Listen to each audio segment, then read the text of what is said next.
Hey, what's going on, y'all? Back with the Heat for the Streets, man. It's like it's showtime. Look, man. I want to talk about this quarterback from Louisville, Lamar Jackson. If y'all follow anything about college football and the NFL draft, the combine, scouting, and all that other shit, leading up to the scouting combines, you know what they've been saying about Lamar Jackson in the reports and then the build up to the draft. And what they've been saying about Lamar Jackson and the lead up to the draft is a lot of things that they've been talking about black quarterbacks for years. Oh, he's a great athlete. Maybe he should play wide receiver. Maybe he should play running back. Maybe he should play defensive end. Defensive back. Or he's too small, to play quarterback. And I'm gonna get to guys like Bill Polian and a whole bunch of other analysts when I get a chance because I'm gonna just debunk a whole bunch of other shit that they've been talking um about this guy leading up to this upcoming draft in April. Um, about a month away from the NFL draft. I'm excited to see where everybody goes. See where obviously where my Cowboys pick at 19, but I'm interested to see where he goes in the draft. Lamar Jackson. A whole bunch of other quarterbacks, but I want to talk about him specifically because people people have made the comparison from him switching the receiver to a guy in a Crouch who played quarterback in college but ended up playing wide receiver in the NFL or was told or was advised to play wide receiver in the NFL. And he told the NFL no. He said, "Fuck that! I ain't playing wide receiver. I want to play quarterback." But Eric Crouch came out at a time when like short guys really weren't like the norm. I mean, I know you had Doug Flutie, and then Drew Brees came out years later, and then obviously you got Russell Wilson, who ain't no bigger than who both of them dudes ain't probably no bigger than like 5'10", 6 feet maybe generous. But Lamar Jackson is 6 feet. He's a tall dude, but he built a little slight. He only built like what 213, 215, something like that. I mean, shit, he gained 10, 15 pounds. That dude gonna be built nice. Now his shoulders and his arms and all that other stuff. He built okay. The only thing he might need to do is just gain about 10 to 15 pounds. Gain 10 to 15 pounds, and he'll be good. But that's not good enough for these white people. We already know. He's not good enough for these white analysts that's critiquing him. Like Bill Polian, the guy that, you know, quote unquote built Buffalo up into a Super Bowl contender. You know what I'm saying? All the Super Bowls that they went to that they couldn't win. Them Buffalo teams. The Bill Polian that went to Carolina and drafted fucking Curry Collins. You know what I'm saying? They drafted Curry Collins instead of Steve McNair. Or well, I may be wrong with that because I think Curry Collins came out the same year as Steve McNair. But if I'm wrong on that, I'm wrong. But if I'm not, then like I said, Steve McNair was in the same draft as Curry Collins, and he chose Curry Collins. But like I said, right or wrong, if I'm wrong about that, the year that Curry Collins came out, then I'm wrong. If I'm right, I'm right. But point is, he drafted Curry Collins. Now Curry Collins had an up and down tenure with Carolina. He would turn the ball over a whole lot, and you would expect that with a young quarterback. But Curry Collins turned that shit over at a rapid rate. Now Carolina was an expansive franchise at the time. It really didn't have a lot of the faces that we know and we associate with Carolina today. Cam Newton, Luke Kuechly, Thomas Davis, who, Thomas Davis, Jake Delhomme, Steve Smith, Musa Muhammad, Julius Peppers, guys like that turned Carolina into a decent team and a championship contender team for what I'm saying, for at least a few years. You know what I'm saying? But then obviously he goes to Indianapolis and he lucks up because he ends up, he ends up basically drafting Peyton Manning. Now that's not all he did.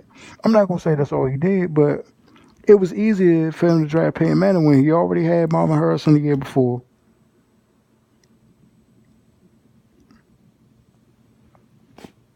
He already had Marvin Harrison the year before.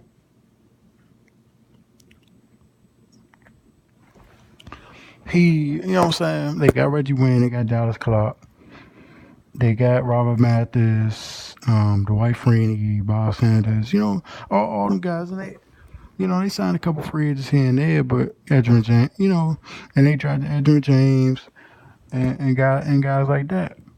But, you know what I'm saying? Sometimes it's not all about skill. Sometimes you gotta be lucky. You gotta be lucky that dudes don't get hurt. You gotta be lucky that dudes are able to produce on this level. Just because they talented don't mean they're gonna be able to produce on this level. But Bill Paulian just came out, you know what I'm saying? And he obviously rested on them laurels that he drafted Peyton Manning and strictly, sticking to the subject of quarterbacks, he's resting on the laurels that he drafted guys like Curry Collins, who was like 6'3", 6'4". Peyton Manning, who was like 6'5". Jim Kelly, who was like 6'6", something like, 6'4", 6'5", something like that. Big, strong arm dude. Well, big, strong arm dudes for the most part. Well, decent arms. I ain't gonna say strong arms, decent arms. Jim Kelly never really had a Brett Favre type arm. Neither Peyton Manning, neither Curry Collins. But he resting on them laurels, and I think a guy like Lamar Jackson shouldn't be punished for that. At least not in the NFL's eyes. Now, luckily, Bill Polian ain't no fucking GM no more. He retired. So we all know if that was him, he wouldn't have drafted Earl Lamar Jackson, because he still look at guys like Peyton Manning and the stationary, immobile, boring quarterback. You know what I'm saying? Peyton Manning was great, but Lamar Jackson has the potential to be Michael Vick 2.0, and even better because I think he might even be a better passer than Mike was. But with all that said, man, like I said, man, Lamar Jackson gonna prove a lot of people wrong, and he gonna prove that the black quarterback is here to stay. Now, you know what I'm saying? But dudes like Tom Brady always winning every fucking year. You know what I'm saying? And they rigged the rules so, offense is more prevalent to the game. And I mean, and I like it that way for the most part. You know what I'm saying? Defensive battles ain't really that exciting to me. You know what I'm saying? I like big hits and, defensive stops as much as the next guy. But, you know what I'm saying? I want to see points being scored.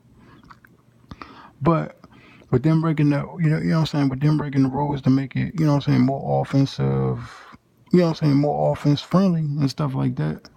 Um,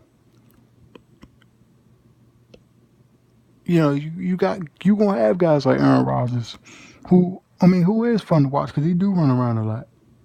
Not run around a lot, but he run around to extend plays. But they all they talk about is guys like Brady, and they talk about guys like, um, they talk about guys like Brady, and they talk about, guys like Carson Wentz and guys like that, but they don't talk about the quarterbacks of the future. Or they don't talk about the guys of the future. They don't talk about Marcus Mariota, a mobile guy that can run around and throw the football. They don't talk about guys like um They don't talk about a guy like Russell Wilson. They talk about him now, but a few years ago, it was like, oh, Russell Wilson's a nice quarterback, but he's not really the reason why they won no Super Bowls. And a lot of people blame him because they say, oh, he was the reason why they lost that Super Bowl. But look, man, he was just doing his job, and in all fairness to Russell Wilson, I mean, he was only like a second year player. I don't really think he had that much on top. I don't think he had that much cachet. I mean, I know what Richard Sherman and them dudes have said, and a lot of people felt in that locker room, but I don't really feel like the dude had that much cachet, at least not yet, to call it audible. Now, should he have been smart and still done it anyway? Yeah, I think so. But you know what I'm saying?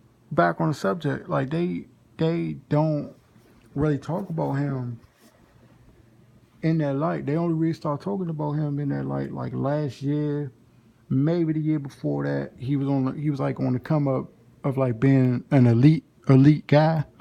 You know what I'm saying? The same conversation with Brady and Rodgers and Ben Roethlisberger and dudes like that. But Lamar Jackson, if he's successful, Lamar Jackson is going to start a a renaissance for the NFL.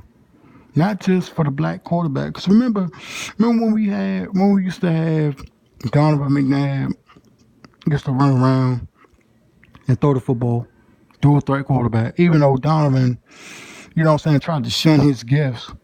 And that's why a lot of people called him, you know what I'm saying, a coon and the Uncle Tom and all that stuff, a company man and all that other shit. You know what I'm saying? Which he was to a certain extent. I mean, Donovan tried to shun his gifts.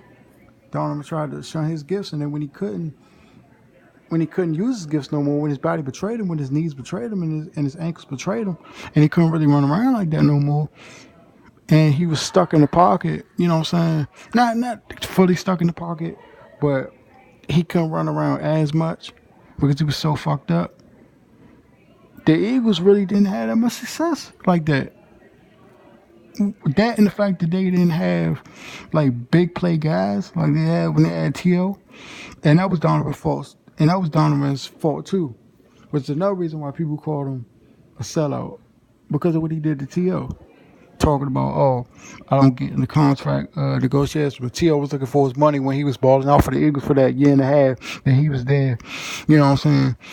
And and then, you know what I'm saying, openly popping up for Brian Westbrook when Brian Westbrook was trying to get paid. And Donovan shunned his gifts.